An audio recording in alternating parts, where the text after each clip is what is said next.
me, Vicky Marie. Good morning, good afternoon, or good evening, wherever you are in this crazy world we're living in. So, sorry I'm a little bit late. Just not enough hours in the day, are there? I've had some early Spanish classes this morning. So, what I'm going to present to you now, the mushroom murder trial, day 8. I haven't even caught up on all the news. I just had a quick scan of it this morning. I didn't have time to look into it properly because I had to work. So we'll be looking at this sort of almost, we'll be looking at it together, but it's new. It's all new for me too. I don't know what happened yet on day 8, only, as I say, a brief outline that I managed to have a look at. So we're going to look at it in some depth, of course. So thank you for being here. Thank you for taking an interest and caring about the victims of this either accident or deliberate act. That's what's to be established, isn't it? So this is Erin Patterson. She is the woman accused of poisoning 4 of her estranged husband's relatives with these mushrooms. They definitely died after taking death cap mushrooms.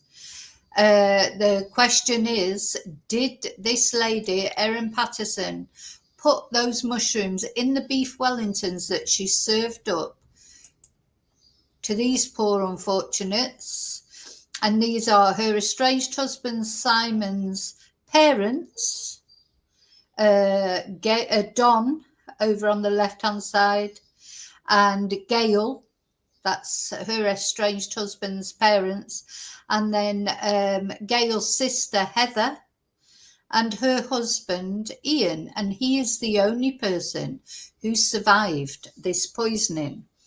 So we've heard quite a few things so far. As I say, we're on day 8. This trial is expected to last anywhere between 4 and 6 weeks, so still a long way to go, a lot of evidence to come out. A lot of things to be talked about. We're only really very shortly into the trial. So now we're on day 8. There is a playlist that I've put in the description for the other days. If you've missed any of it and you want to catch up and see what came up on the other days, you can look at the playlist.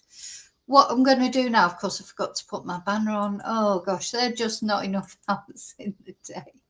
I want to say thank you. Thank you for watching. Thank you for subscribing, liking, sharing my videos.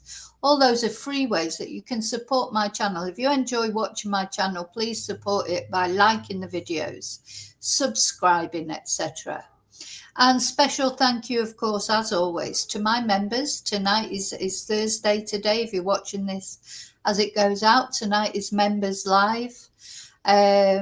So yeah, why not think about becoming a member if you want to help me, my channel, support my channel more and also get the benefits of being a member. Who else do I want to thank? All of you that have bought me Ko-fis, sent super chats, PayPal me, sent me nice emails, sent me nice messages. Thank you so much, because all that means so much to me. Thank you. So I'm going to say hello to everybody now. First of all, hello to all you lurkers. You know who you are. All the lurkers who just watch, and I don't mean that in a detrimental way. It's I'm a lurker on other channels, and the joining in the chat is not for everyone. I just appreciate the fact you're watching. So hi lurkers, hi replay crew. And now I'm going to say hello to those of you who are brave enough to venture into the chat.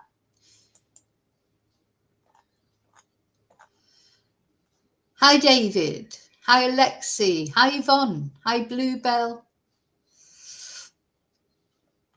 Hi, Daniel. Morning.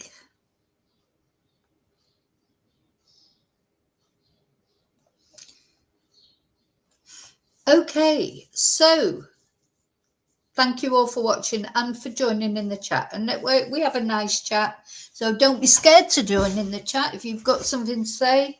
We all respect each other's opinions in our chat.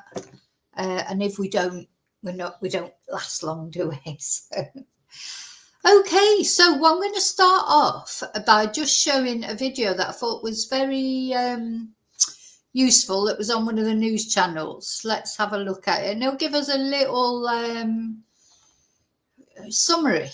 You know, now there will be some people coming onto this live who don't know anything about this trial, so maybe this will give you just a little 5-minute summary of what's happened so far, or what the situation is. Now, Erin, of course, she is innocent till proven guilty, but basically what happened was she invited these 4 relatives of her estranged husband round to her house for lunch, where she served beef Wellington with mushrooms. The mushrooms are thought to have been death cap mushrooms, a very highly toxic mushroom that kills very slowly and very painfully. And, you know, it took a little while before the symptoms came out, before they were, the hospital realised what they were dealing with, and only 1 person survived. And so far we've heard that Erin purchased a dehydrator. She had told her Facebook friends that she was putting powdered mushrooms in everything, even in her children's chocolate brownies, for some unknown reason. That's what we've heard. We've heard where she bought the dehydrator. We've heard that she apparently plated these beef Wellingtons individually. So it wasn't one big beef Wellington cut into slices. It was individual beef Wellingtons, and Erin's plate was a different shape, a different size and a different colour to the others. And she said she was ill. She had a bit of diarrhea, but there was no evidence of that. She also said her children had eaten the leftovers, but without the mushrooms. But she refused initially to take her children to be checked out, which was quite strange, I think. She also discharged herself after 5 minutes. So let's have a little look at this, just a summary of. It's been almost 2 years since Ian Wilkinson sat down to a lunch which killed his wife and almost killed him.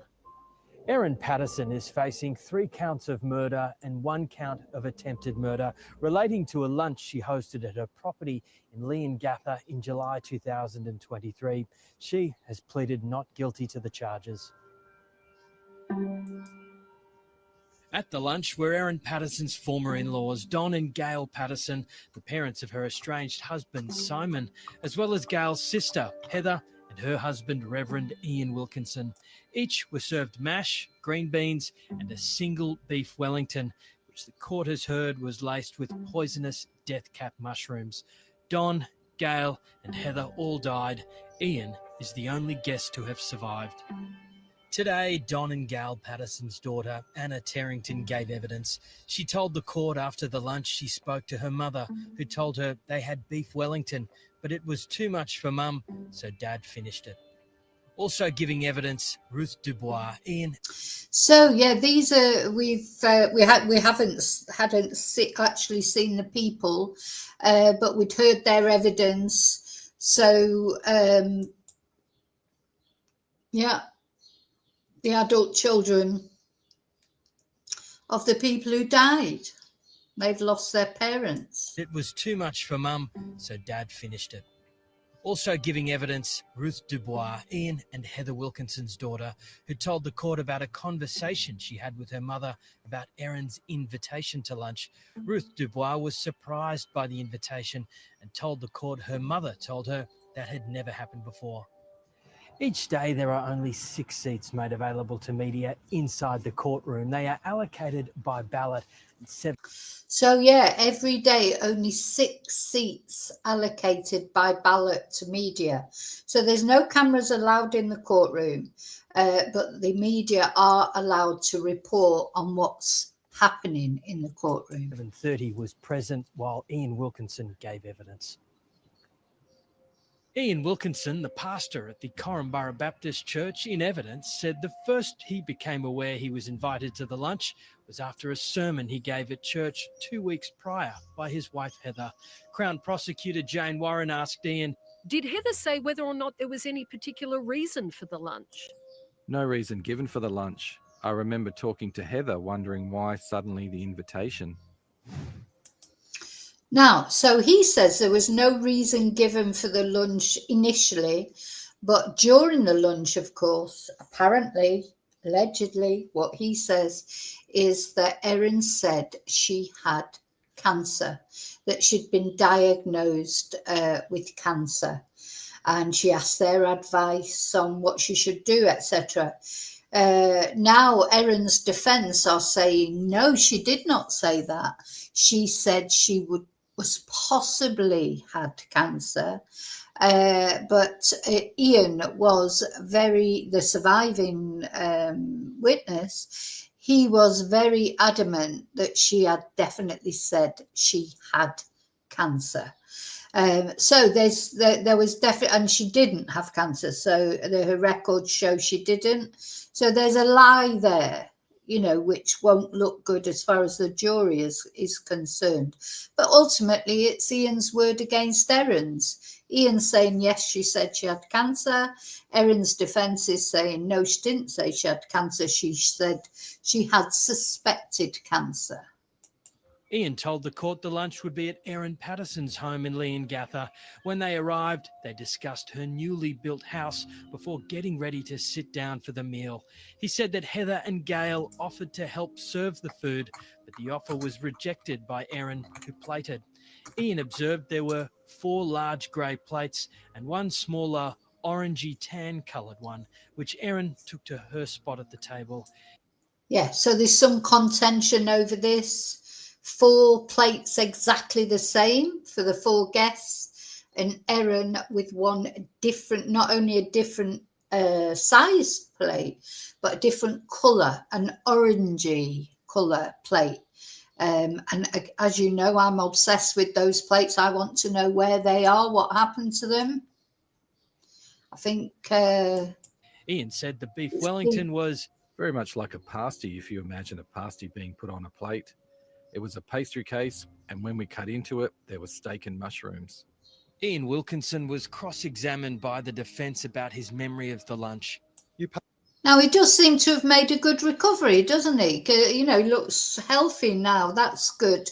Because he was very, very poorly. He's been through hell, apart from the trauma of losing his wife, etc. But he looks quite robust now, so that's good. Defence about his memory of the lunch. You paid no particular attention at the time as to the colour of the plates, did you? I noticed that when the food was plated up, that there were different plates. And let me suggest as well that there weren't any grey or stone-coloured plates in Erin's kitchen on that day. I remember a grey plate, grey plates, 4 grey plates. And likewise, let me suggest this. There was no smaller plate. All the plates were the same size. No, the plate was smaller, the different coloured plate. Yeah, so it's funny really, because the defence was asking, though, Ian Wilkinson stuck to his story, that there was definitely a smaller, different coloured plate that Erin used. But I'm surprised Mr. Mandy really went into it, because maybe he thought Ian would capitulate and say, oh, maybe, I was wrong. But he didn't. He insisted, he reiterated what he'd said. And just looking here at Erin's house there from the drone, again, what I still don't really understand is Erin, she's a woman, she had means, she had money, she'd been left a big inheritance, which apparently she'd been very generous with. Why did she, if she is guilty, why the hell did she put all that at risk, everything that she had? Why? Just what? I understand it. Everyone gets angry. There are not many of us. At some point, how you say to, oh God, I could just kill him. But you don't mean it, do you? You don't actually mean it, in the literal sense. But people, you can get angry with people, especially when there's divorce and custody of children and money involved. But Erin, really, why would she risk her lifestyle, her children? Why would she risk it all just for that? Or maybe she did not mean to kill them. If she's guilty, of course, maybe it was an accident. I don't know. We don't know yet. But let's supposing it wasn't an accident. Maybe she did not mean to kill them. Maybe she just thought she'd make the meal or maybe she was experimenting. I just don't know. Doesn't make Inside, sense. Erin Patterson is sitting at the very rear of the court.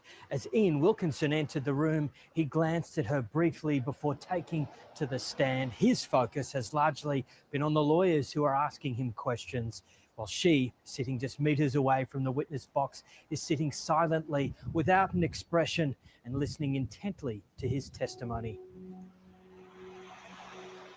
After the lunch, the guests went back to Corumburra, where that night all four became ill. The next day, Ian and Heather were hospitalised at Leongatha Hospital with suspected food poisoning. That changed when doctors were alerted to the possibility of mushroom poisoning. Ian told the court the doctor told them they urgently needed to be transferred. He said it's an extremely serious situation. He said there is time-critical treatment available, and he was very concerned that we be transported quickly to Dandenong. Today, Dr. Chris Webster. So Ian was very lucky that the doctors did realise what it was, but unfortunately they couldn't save the other 3 people. And remember, it transpired that they actually didn't have enough antidotes for 4 people, which is very sad. So the thing is, these mushrooms, before you even know that, the symptoms, they ate the meal on the Sunday at 12-ish, 12 noon, and it wasn't till midnight that night, or maybe just before, that any symptoms started showing. So these mushrooms are slow acting, but the problem with that is by the time the symptoms come out and then they were taken to hospital, then the hospital would have thought initially it was food poisoning, from the beef. And then by the time the hospital, when they got back the results of tests and things, they realised that it was death cap mushroom poisoning. The mushrooms have already done so much damage by then. It's so very sad. A senior doctor at Leongatha Hospital at the time the Wilkinsons were admitted gave evidence that he received a call from Dandenong Hospital from a doctor who was treating Don and Gail Patterson for suspected death cap mushroom poisoning. Whilst in the urgent care centre of the hospital, Dr. Webster told the court he met Erin Patterson, who presented with gastro symptoms. Dr. Webster said he told Erin Patterson there was a concern she had been exposed to death cap mushroom poisoning. After attending other patients, Dr. Webster told the court he then asked a nurse where Erin had gone and says he was told she had discharged herself against medical advice. Yeah, so this was the other strange thing. 5 minutes after she arrived at the hospital, she discharged herself, saying that she had to sort the kids out, sort the dog out, which, is fair enough in a way. But when you've just been told that you may have death cap mushroom poisoning, would you discharge yourself? I think, this is my own personal opinion, and I'm not trying to jump the gun or not, but I think Erin discharged it. Well, as soon as they mentioned death cap mushrooms, she discharged herself to go home and sort out the dehydrator and all that. She realised she had to go home and sort stuff out. That's what I believe. And then, of course, she refused initially to take her children to hospital. My God, you would have straight away got someone, you would have stayed at the hospital and you would have got someone to get your kids to the hospital. He then rang her phone 3 times. Dr. Webster also rang 000 and spoke to police about getting her back. Erin Patterson later returned to the hospital on her own. In further evidence, Dr. Webster told the court he inquired with Erin about her children eating any leftovers and stressed the importance of getting them to a medical facility for assessment. He said to the court Erin was reluctant, telling him she was concerned they would be frightened. He said he responded to her by saying they can be scared and alive or dead. At Dan Yeah, I mean, that was telling as well. And she didn't want her children to go to hospital because she said they'd be frightened. And he said they can be scared and alive or dead. You know, so these things are telling, aren't they? You know, why would you refuse to take your children to hospital after, you know, you would, that would be your first priority, wouldn't it? That even though they hadn't, because she said they didn't eat them, they ate the leftovers but not the mushrooms, but there could have been a trace of them on there. You just wouldn't take the chance. Dandenong Hospital, Ian and his wife Heather were separated in different pods. Ian told the court his last memory is of drinking a charcoal substance. Within days, his wife Heather died. So too did Gail and Don Patterson. Ian Wilkinson was released from hospital almost 2 months later after spending time in intensive care and rehabilitation. The case is scheduled to run for another 3 to 4 weeks. Yeah, another 3 to 4 weeks. So we are only just into this case, aren't we? Only just into it, really. So this still makes you wonder what more evidence is going to come out. And I'm just looking forward to this Asian supermarket. So the other thing that we've learned so far in the trial is that initially when Erin was asked where she got the mushrooms from, she said she got some of them from an Asian supermarket, dried, you know, those dried Chinesey type mushrooms, and she got the fresh mushrooms from Woolworths. But then later on, when she was asked again, she forgot, she didn't mention the Asian supermarket again. She just mentioned Woolworths. So, you know, we'll see. Okay, so let's have a look now. I've been following The Guardian, haven't I? I've been giving the updates, and that's who I'm going to follow again. And I know that in this day's testimony, Erin's daughter has given a recorded testimony. So let's see. Let's go from the beginning.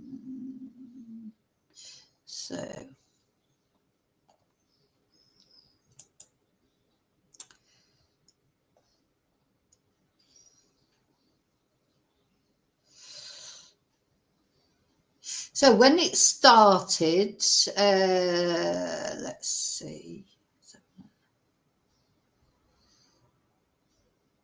Let's go to the beginning. Okay.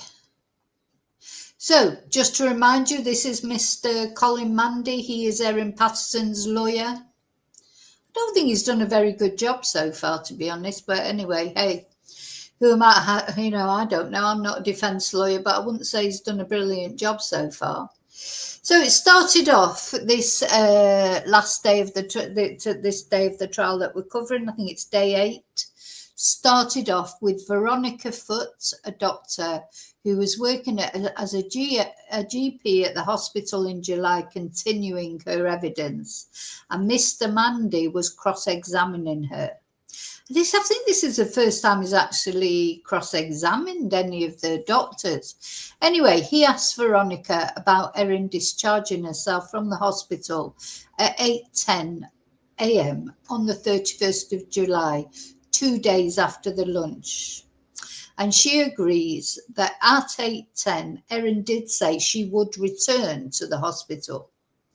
And Mr. Mandy says at this point, Veronica discussed with Erin the possibility of her being transferred to a hospital in metropolitan Melbourne. And Veronica says this was the advice given to the medical team, but she cannot recall if she explicitly told Erin. And then apparently Erin later returned to the hospital at 9:48. So she did return to the hospital, but it's quite a bit later, isn't it? So if she left, she discharged herself at 8:10 and she returned at 9:48. So she had plenty of time to do a bit of tidying up, clearing up. I'm not saying that's what she did. I'm just saying she had time. And then when Erin returned to hospital, Dr. Veronica Foote reviewed her. And under cross-examination, Veronica agrees that Erin complained of diarrhea and abdominal pain and nausea. And she was asked about her evidence about Erin's blood pressure and says it was at the upper level of a normal range. But remember, she did say that that was normal because she was probably stressed. Mr. Mandy asked Veronica about her assessment that Erin appeared to have a gastro-type illness, and she confirmed this. And he turned to Veronica, advising Erin that her children, who she said had eaten leftovers of the beef Wellington without mushrooms, should be tested. Veronica agrees that Erin wanted to pick up her children from school, but she stressed the risks of doing so.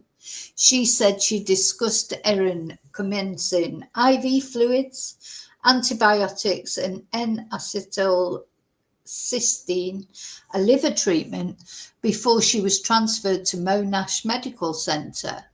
And Veronica agrees that she warned Erin the prognosis of the poisoning could include requiring a liver transplant. So, literally, you've been told this is how serious it was. But Erin, didn't want her kids going to the hospital. But, this is so serious.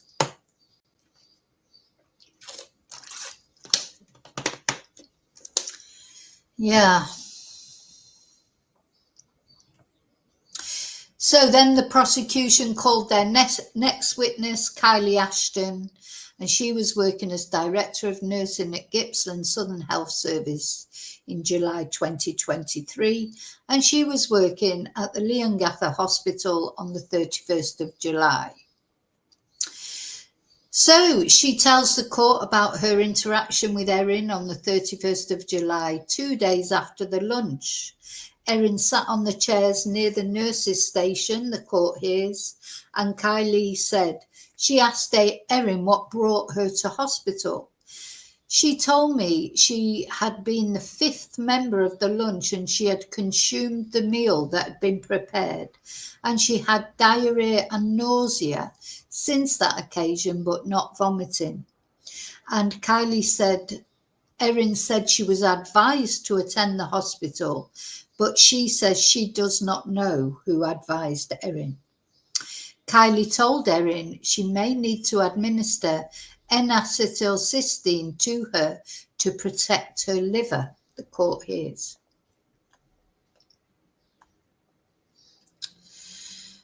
And then prosecutor Jane Warren asked Kylie, who was the Director of Nursing at the time, about her conversation with Erin before she discharged herself from hospital 2 days after the lunch. And Kylie says she explained to Erin the importance of her staying at hospital to be assessed. And Jane Warren asks about Erin's response, and Kylie says that she had not come to hospital preparing to be admitted, and she needed to go away and sort out her children.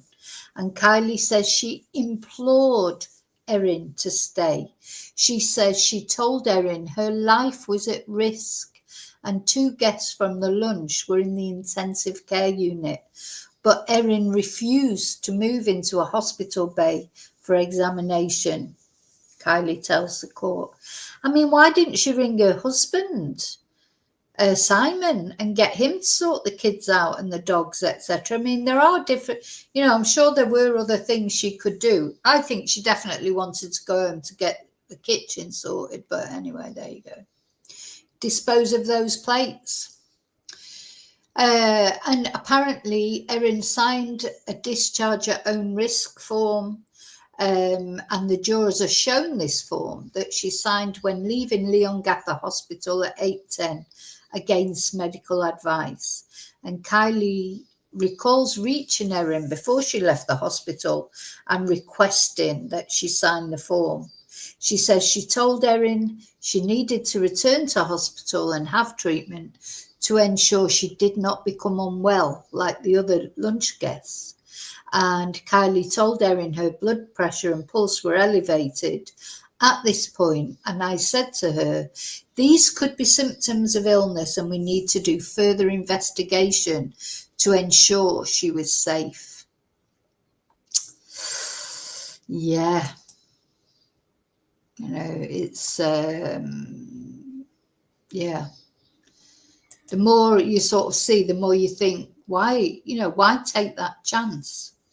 Anyway, then her lawyer, her defense lawyer, Colin Mandy, cross-examines Kylie, and he asks about the previous evidence from the medical witnesses that Erin was present at the hospital for 5 minutes before she discharged herself.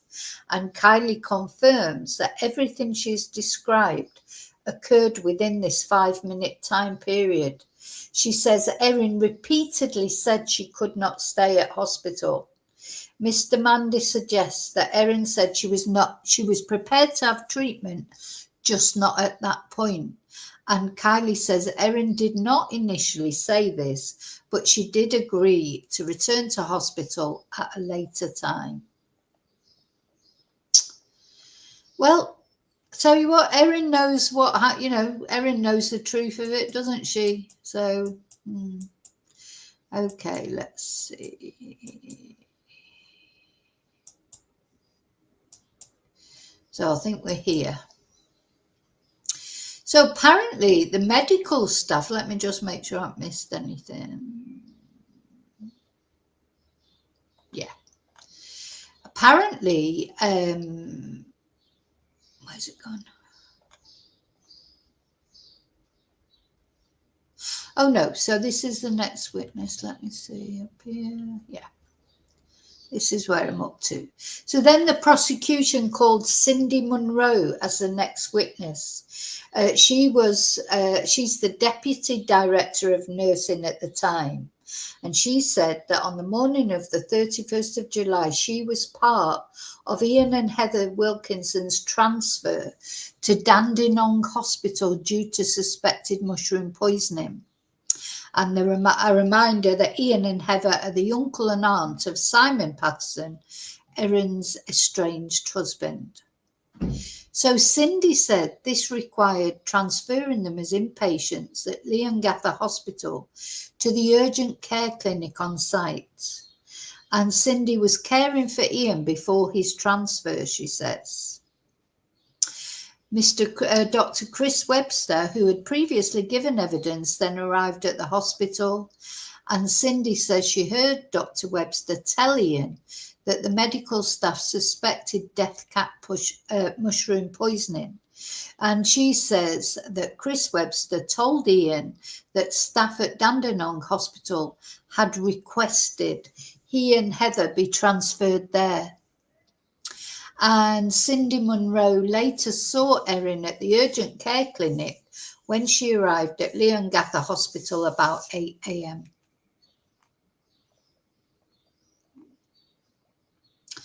This is interesting. So apparently the medical staff considered calling the police if Erin didn't return. And Cindy Munro recalls seeing her colleague Kylie seeking a discharge at own risk form. And she said Erin wanted to leave and go and sort out her children. And after Erin left the hospital, Cindy said that Dr. Chris Webster said he was worried and hoped she would return in 20 minutes.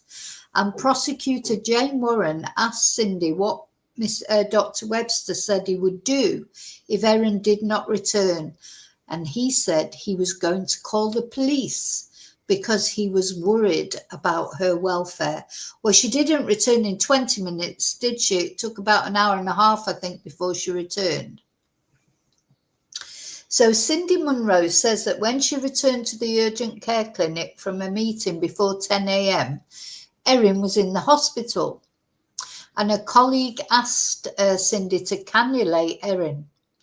She says there was not enough N-acetylcysteine liver treatment in the hospital because it had already been administered to Ian and Heather Wilkinson, 2 of the 4 guests at the fateful mushroom lunch, and staff had to request additional supply from Corumburra Hospital, Cindy says.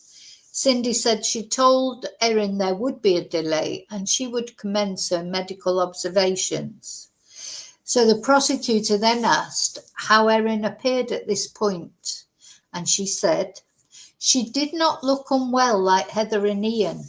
I recall Ian was so unwell he couldn't lift his head from a pillow, but Erin was sitting up on the bed from the trolley and she did not look unwell to me." And while she was trying to insert the cannula, Cindy says Erin stressed she didn't want any of this. She didn't want any interventions, Cindy said. Erin said multiple times she did not want the medical treatment. She also says she told Erin that because she had consumed the lunch meal, she required NAC. And then Cindy inserted the cannula for Erin and attached the IV fluids. Erin then said her children had eaten the same meal, and Cindy says she told her it was important the children be tested because even if Erin scraped the mushrooms off the meal for them, the toxin could have leaked into the meat. I mean, that just makes sense, doesn't it? And that was when she became quite teary and quite worried. And she also said, "I don't want the children involved in this." That was the repeated message that I got. But she later agreed for the children to be tested and said that their father, Simon, would drive them to Monash. And she says before Erin was transferred to Monash Medical Centre, she used the toilet at Leongatha. So yes, she could have asked Simon right from the beginning, couldn't she, to sort everything out while she stayed at hospital. Anyway, then Erin's lawyer, Colin, began a brief cross-examination of Cindy Monroe. She agrees that Erin said her children did not have any symptoms after consuming leftovers of the lunch. And then that was it. Then the prosecution called Senior Constable Adrian Martinez Villalobos. He received a call to perform a welfare check at Erin Patterson's address on the morning of the 31st of July after she was discharged from hospital. He said that hospital staff connected him with Erin and he spoke to her on the phone just after 10 a.m. She provided him with the gate code so that the police officers could obtain the leftovers of the beef Wellington for testing. And Adrian says Erin told him the leftovers could be in the outdoor red-lidded bin in a brown Woolworths bag. Gosh, this is not very good publicity for Woolworths, is it? Or the indoor bin. He says he found the remnants of the meal in the outdoor bin and did not need to enter the house. And he says that Erin told him her brain was a bit foggy at the time. He says the leftovers were underneath two other brown bags in the outdoor bin. The Woolworths bag contained 1 and a bit beef Wellingtons and some cans. What, a whole beef Wellington? Anyway, he said, I retrieved the bag, removing the other excess items from the bag. He said that Erin was cooperative when they spoke on the phone. And he then drove the bag to Leongatha Hospital where it was collected by medical staff. So he's fished out a 1 and a bit beef Wellington. So there was a spare one. Was that supposed to be for Simon? Anyway, don't know. Then the daughter-in-law of Don and Gail was called as a witness, Tanya Patterson. And Tanya is married to Matthew Patterson, the son of Don and Gail. So, prosecutor Sarah Lenthal examined Tanya Patterson And Tanya said that Erin always came to family events, but in the 12 months before the lethal lunch, her relationship with Simon started to deteriorate a bit. Yeah, they had these arguments, didn't they, about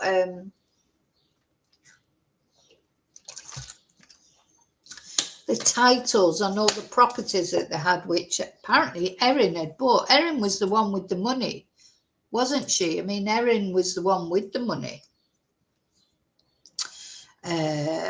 You know, I think. Hi, Joanne.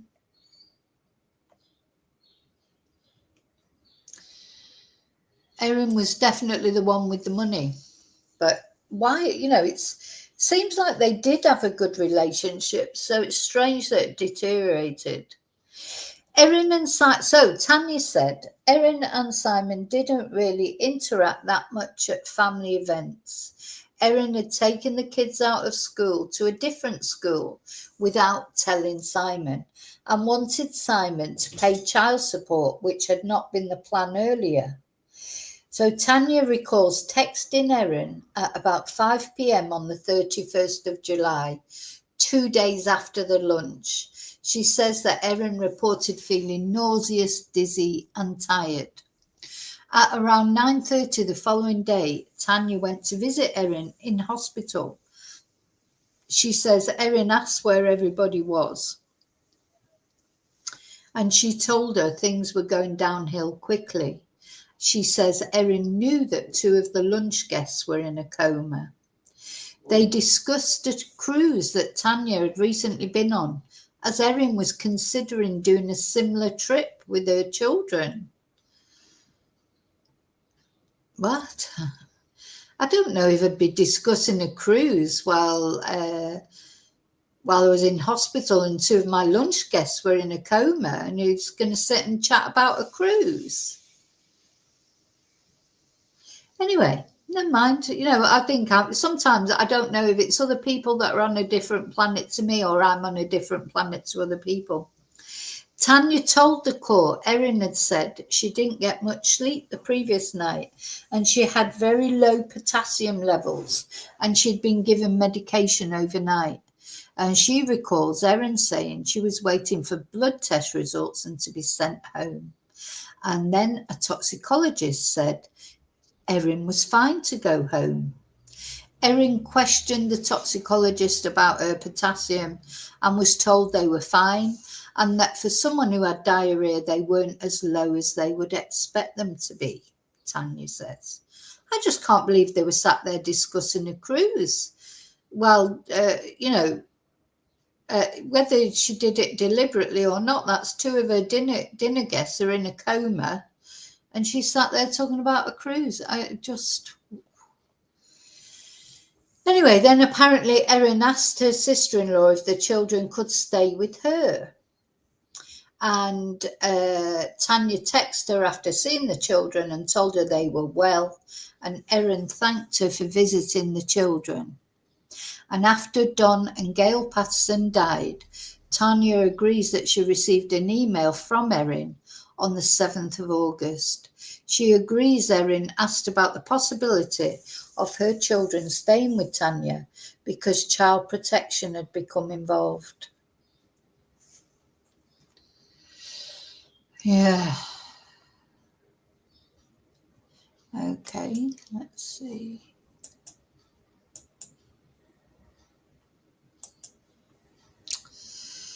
So then they went to lunch.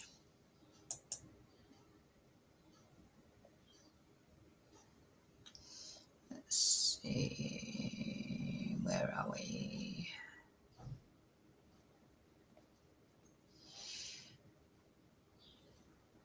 So I think, yeah. So after lunch, court resumed, and Erin's defence lawyer, Sophie Stafford, was cross-examining Tanya. Under questioning, Tanya agrees that Erin lent her and Matthew about $400,000 to help purchase their home. That's an awful lot of money, isn't it? Even though Erin had apparently $2 million, that's a massive chunk of it, isn't it? And she says the couple continued to make repayments after the couple separated. She says she does not know if the payments went to Erin or Simon. And then she says under cross-examination, she agrees that her sister-in-law remained part of their family group chat on the platform Signal after a separation. And she says that Don and Gail Patterson were fantastic in-laws to their children's partners, including Erin. And then Sophie Stafford turned to Tanya's evidence that Simon and Erin's relationship deteriorated about 12 months before the lunch. And Tanya agrees she cannot give an exact time frame on when she observed this. So then the defense lawyer, Sophie, turns to the conversation that Tanya had with Erin while she was at Monash on the 1st of August. She agreed that the first thing Erin did was ask how the 4 lunch guests were. And Tanya said prior to the visit, her husband Matthew had told her not to share too many details about the other relatives' conditions.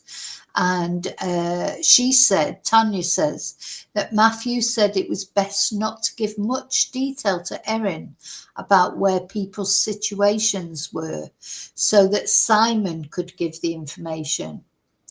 Tanya agrees that Erin told her she had sought information from Simon about the conditions of their relatives, but had not received many details. And Sophie Stafford pressed Tanya on if Erin told her she knew the condition of Don and Gail. Tanya says she may be wrong, but is going off her memory and what she wrote in her police statement. It'd be quite difficult, I think, to recall the conversation you had like 2 years earlier, but then the prosecution called the next witness, Dr. Connor McDermott, who was working at toxicology registrar at the Austin Hospital. He says that in his role, he would treat patients and provide advice to people who called the Victorian Poisons Information Centre. So she said a GP at the Leongatha Urgent Care Clinic called him on the 31st of July, seeking advice about Erin due to suspected mushroom poisoning. He told him that Erin was stable, had a heart rate of 140 beats per minute, and looked well, the court hears. He says he was provided with Erin's blood results, which showed a pH of 7.47, slightly high, and blood gas readings which were normal. Erin's potassium levels were slightly low. He said, I was told she had complained of diarrhea, which is what the other patients had presented with, but I was also told this had not been observed while the patient was in the department. And he says the GP said Erin had reported experiencing diarrhea for the past 36 hours. Right, now we're getting to the bit where she's talking about where she purchased the mushrooms again, where and when she purchased the mushrooms. So that'll be interesting, won't it? Hi, Hannah. You know, the fact of where she bought these mushrooms supposedly is going to be key, isn't it, in this? So Erin Patterson said that the mushrooms were purchased several months before the meal.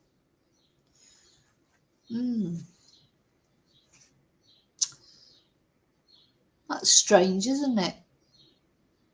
Anyway, he later called the GP to find out where Erin had bought the mushrooms from. He then spoke directly with Erin on the phone and asked where the mushrooms were obtained. And she said they had been sourced as button mushrooms. Oh God, you just knew button mushrooms were going to come in here somewhere. Pre-sliced from Leongatha Safeway. I thought it was Woolworths. And then she said dried mushrooms had been bought from a Chinese food store in Oakley. And Connor McDermott says he asked about the brand of the mushrooms from the supermarket, and she told him the mushrooms were unbranded. Erin told Connor McDermott she no longer had the mushroom packaging and it would not be able to be located. She told him the mushrooms from a Chinese store had been bought several months before. He says he did an online search of Chinese stores in Oakley and offered to read these out to Erin, and he recalls her response. She said she would not be able to recall even if I named each one. Come on. You know, this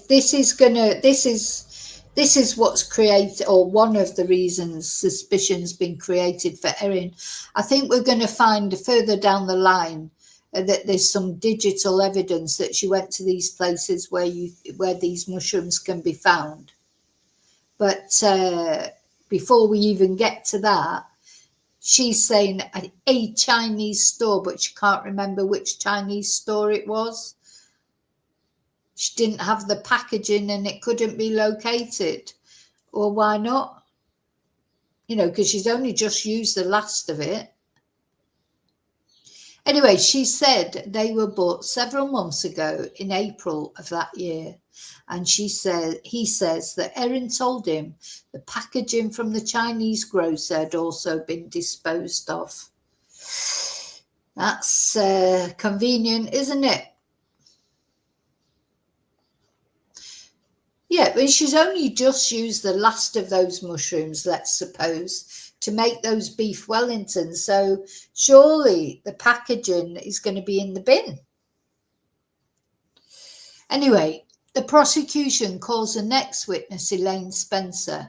She was working as a paramedic in Leongatha, the court hears. At 12:23 that day, her and her colleague responded to a call to attend Leongatha Hospital for Erin Patterson and transfer her to Monash Medical Centre. Elaine said that Patterson had complained of extensive diarrhoea over the past 2 days, nausea and abdominal pain, but no vomiting. And she was provided Erin's vitals and blood results, which were in normal ranges. So all Erin's vital signs are all normal. And the only thing she supposedly got wrong with her is diarrhea, but that's just her reporting that. Nobody's seen any sort of proof of that. Yeah. And Elaine also says they transported samples of the beef Wellington dish to the Monash Medical Centre. So then, before transferring her, Elaine says the paramedics observed her returning from the toilet. She visually appeared well, and Elaine asked Erin to describe her symptoms, and Erin said she had diarrhea between 25 and 30 times over the past 2 days. She said, could Erin get on the stretcher unassisted? And Elaine says she advised Erin that if she needed to use the toilet during the 90-minute journey, oh my God, 90 minutes if you've got diarrhea, like, oh my God, how's she going to go 90 if she's got poisoning and diarrhea from poisoning? How are you going to go 90 minutes? They should have put a nappy on her or something. I mean, how could you possibly go 90 minutes if you've got diarrhea? Anyway, she told her that if she needed to use the toilet during that 90-minute journey, she should let them know. They departed Leongatha at 1:01 and arrived at 2:40 at Monash Medical Centre. Oh my God. And Elaine said Erin did not require the toilet during this time. You know, so she didn't have diarrhea then, did she? really. You wouldn't be able to go that long, surely, if you had, look at how ill the other people were. Anyway, but during the journey, they administered to Erin a medication ondansetron to treat the nausea she complained of. She also reported a 7 out of 10 headache and was given fentanyl because of the potential liver side effects from paracetamol. Elaine's colleague called the Victorian Poisons Information Centre, who advised that fentanyl could be administered. Intranasal fentanyl was then administered, the court heard, and that was effective. She says Erin was fairly calm and nonchalant during the ambulance journey, and Elaine says she gave the beef Wellington samples to a toxicologist at the Monash Medical Centre, and Erin's children and Simon Patterson were at the hospital when the ambulance arrived. So Simon's gone and picked up the children and taken them there. That should have happened right in the beginning, shouldn't it? There was no reason for Erin to go home, was there? I still think she went home to try and tidy things up, personally.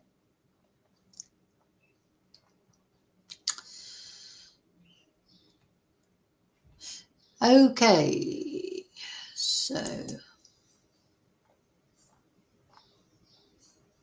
so then Mr. Mundy cross-examines Elaine Spencer, and she agreed that after the call to the Victorian Poisons Information Centre, Erin was interested about the issue of liver toxicity. And Mr. Mundy says, in that context, you observe she was calm and chatty. And Elaine Spencer says yes. And the cross-examination concludes. I'm not sure what the purpose is. Is it a good thing that she was calm and chatty? I don't think I'd be very calm and chatty if if 4 people that I just had lunch with were, 2 were in a coma and, or were so terribly ill and it was likely to be death cap mushrooms. I think maybe I'm just dramatic, but I think I'd be quite hysterical, to be honest. And the thought my children might even,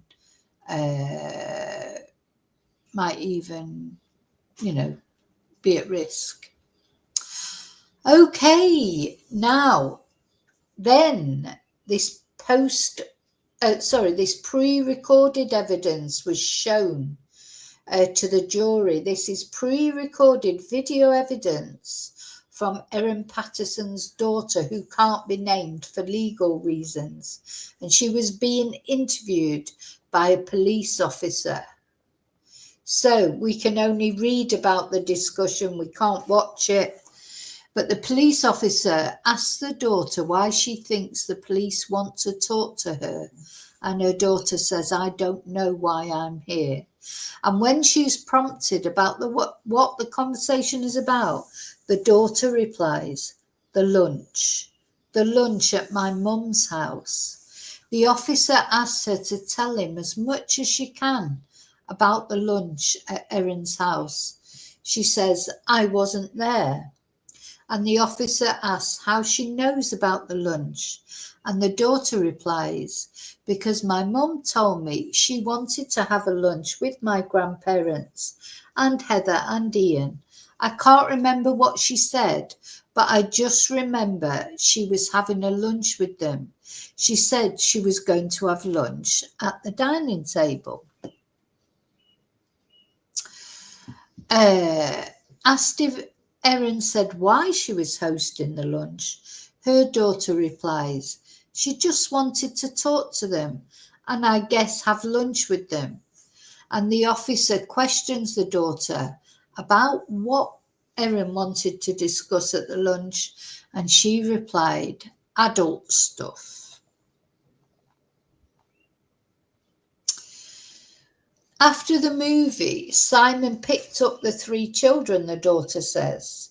She says her father dropped off her brother at Erin's house. in Leongatha and her brother's friend at their house in Korumbura, and me and Dad hung out for the rest of the day. So Erin's daughter says her father dropped her at her mother's house at about 9 p.m. on the day of the lunch. She says that she and Erin played on their tablets, then went to bed. My brother was playing on the computer, she says, and the officer asked her how her mother was that evening. And Erin's daughter said, I don't remember when she felt sick, but I remember she started to feel sick the next day. She just needed to go to the toilet a lot and she felt sick in the gut. Erin's daughter says her mother had told her she was not feeling well. She said she had diarrhea and her tummy was sore. Now, the officer asked Erin's daughter how many times her mother used the toilet, and her daughter says Erin used the toilet 10 times. Would a little girl really remember that? 10 times, that exact? Anyway, that's what she says. Erin used the toilet 10 times in the morning and in the afternoon. I don't know. I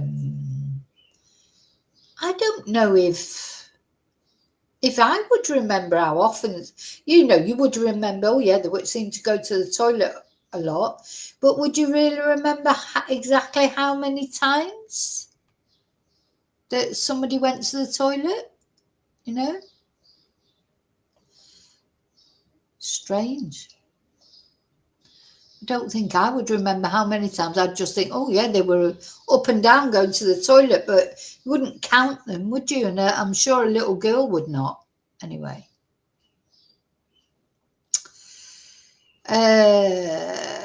So the children told they would go to the movies while Erin Patterson hosted the lunch. The officer asked the daughter if her parents are separated, and her daughter says they're husband and wife. But she agreed that her parents lived separately, and the daughter recalled that Erin told her that during the lunch, she, her brother and a friend would go to the movies on the morning of 29th of July. And asked about what Erin made for lunch, the daughter says, my brother and me had some of the leftovers. And she says on the morning of the lethal lunch, she recalls Erin making coffee in the kitchen. She remembers seeing meat in the oven. And Erin later drove the 3 children to McDonald's in Leongatha and to see a movie at 12:30. I should have read that before the other one, really. Anyway. So the officer asks Erin's daughter to recall the meal they ate the day after the lunch. She says her and her brother ate some of the steak. We had some mashed potatoes and beans, she said. And the officer asks Erin's daughter if the steak had anything else on it. She replies, no. The officer then asks what plates Erin's mother had at her Leongatha house. And her daughter says they had a black and red plate, one her brother often used, and some white plates. Erin's daughter says her mother ate the same meal as the children on the Sunday evening, but told them she was not very hungry because she was still unwell. So the daughter said, my brother ate the rest of hers. So they had a black and red plate. I think people do I don't know what they did, but just in general, I'm sort of thinking, I always use the same plate for my food. Our plates aren't matching. My number one son, he always uses the same bowl for his food. I don't use his plates, and he doesn't use my plate. I have one plate that I use really, no matter what I eat. I mean, I'm not talking about a dinner party, obviously. I'm talking about just in general. I think you do you? Or do you? I don't know. You let me know in chat. Do you tend to eat off the same plate? Don't people have favourite plates? Or maybe it's just me, like you have a favourite mug for your coffee, or, you know, for your favourite cup for your tea, or a favourite glass for your vino, whatever. Don't people tend to do that? So she's saying they had a black and red plate. That's completely different to anything we've, you know, because apparently at the lunch it was grey plates, wasn't it, for the guests? And then Erin's was like an orangey colour plate. And now they're talking about a black and red plate. So they're quite distinctive, aren't they? The plates are quite distinctive. I still want to know... what, yeah, look, people in the chat are saying, yeah, drinking from the same cup, maybe using certain plates. Yeah, you may have, all your plates are the same, Bluebell. You know, you may have lots of plates that are the same, but, you know, would you really? Oh, I don't know. Anyway, I don't know. But it seems like plates are a big thing in that house. You know, they normally eat from a red and black plate. Same cutlery too, Hannah. Well, we have, you know, the cutlery is all just there, but I do have, like, even, you know, for knives, I do have knives that I like better than others. Forks, I'm not that bothered, but you know, it depends what you're eating with knives. I bought some knives as a mistake and they're too narrow. I mean, it sounds ridiculous, but I don't like them because they're too narrow. They're more like steak knives. And I don't eat steak, so that's just like, you know, they're pointless. If you want to cut something up well, if you've got something that needs cutting up, they're good. But generally, I don't like them because they're too narrow. Yeah. See, the plate I use, it's got, like, you know, because I quite like sauces on my food, so it's not a flat plate. So it's like a plate. It's not a bowl, but it's a plate, but it's got like lips going up because I might put a nice sauce, tomato sauce on pasta, or, you know, just so it doesn't fall off the edge, really. That's all. So, yeah, I don't like dry food, really. So I do have some flat plates. Yeah, I use different plates for different things. So if I was having, like, I don't know, egg on toast that doesn't have a sauce on it, I would probably have that on the flat plate. But if I was eating pasta or anything with, you know, or something with gravy or a sauce, I would use the plate with the lip, you know, like goes up a bit at the end. Yeah, that's my favourite plate. Bye, David. Take care. Say hello to Mrs. David. Are you cooking her a nice beef Wellington for lunch today? Anyway, so Erin's children had a black and red plate. Oh, and that was the last thing. So the court has adjourned for the day. There you go, David. You're excused because that's come to the end. And so Justice Christopher Beale says the jurors will be shown the remainder of Erin's daughter's video evidence tomorrow. So in the actual courtroom, the jury are actually watching the video of this poor little girl talking. Yeah, I mean, I feel for her because she's there. She'll know what's going on. You know, at the end of the day, this is a murder trial. And her mum is being accused, has been charged with murder. That'll be difficult, won't it? And then having to cope with the fact that they actually ate some of, like, the leftovers, etc. It's sad, isn't it, that I wonder if they'll have the son speaking as well. But it's a shame to have to speak at your mother's murder trial, you know, innocent or not, or, you know, just the fact that they've got to go through this is really quite sad, isn't it? So So that's bye, Tracy. Let's see, they might have a summary actually. They normally put summary on at the end. So yeah, here's 5 things that the jury heard on day 8 of Erin Patterson's murder trial. Let me share it again. Yeah, because I like to do the little summary, and then I normally sort of cut the summary off and put it on TikTok. For those of you that watch me on TikTok, like to have the update. So it's a summary of day 8, but on TikTok you can't put a long video. So Erin didn't look unwell compared with 2 of her seriously ill lunch guests when she was assessed at the hospital, according to the nurse. And while that nurse, Cindy Munro, was trying to insert a cannula to provide treatment to Erin due to the suspected mushroom poisoning, she said she didn't want any of this. Number 3, Erin told the toxicologist registrar the mushrooms used in the beef Wellington dish were bought from Safeway in Leongatha and a Chinese food store in Oakley. The registrar at the time, Dr. Conor McDermott, said Erin told him she no longer had the mushroom packaging, and under cross-examination, McDermott agreed that Erin had told him the dried mushrooms had been purchased from an Asian grocer in Oakley or Glen Waverley. The 4th point that came up, Erin appeared fairly calm and nonchalant during the ambulance journey from Leongatha Hospital to Monash Medical Centre 2 days after the lunch.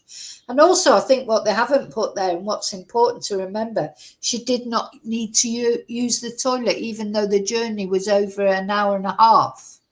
She did not need to use the toilet, despite saying she had diarrhea and that long journey.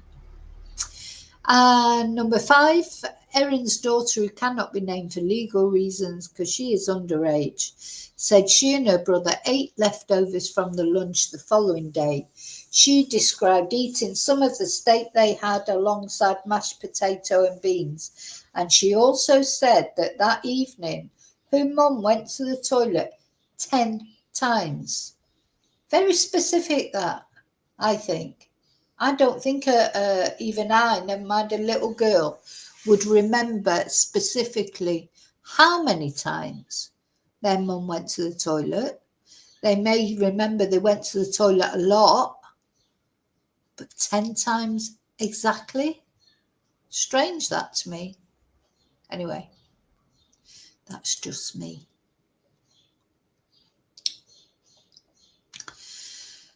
So there you go. That is day 8. Don't forget, there's so much more as well. You think all the evidence that's come out so far, we've barely scraped the surface, really, if you pardon the expression, because, of course, those mushrooms were scraped off that beef Wellington. But, you know, we're literally, it's Thursday today. The trial's been going for a week, just over a week and a half. So we're just coming to the end. Tomorrow will be the last day of the 2nd week of this trial. But the trial is expected to last 4 to 6 weeks. So we've got at least another 2 weeks to go, which just makes you wonder what more evidence is going to come out.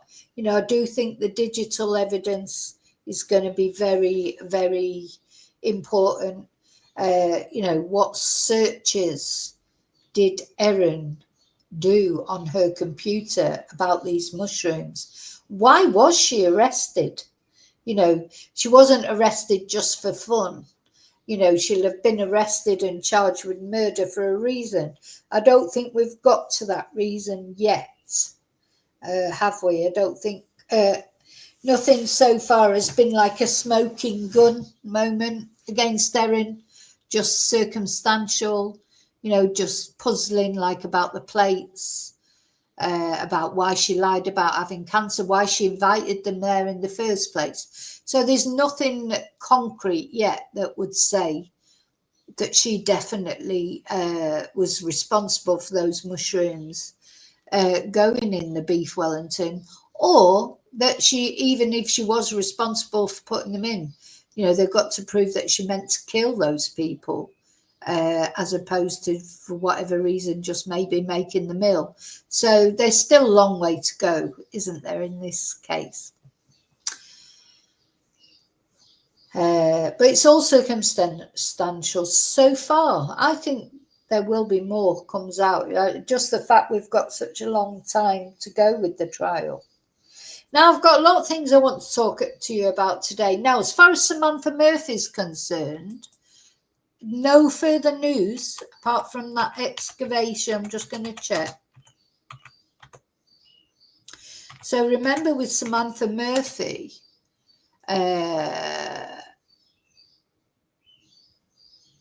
was excavations. Samantha Murphy's, the other reason I'm finding this trial very interesting is because when the trial comes up of Patrick Stevenson, this will give us this gives us a clue, doesn't it, of how the trial will go with Patrick, because of course it's another Australian trial.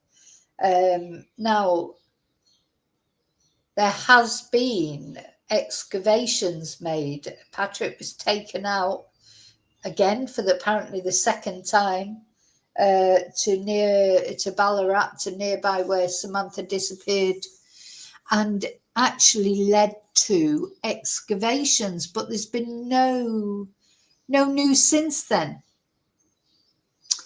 So doesn't seem that they've found anything.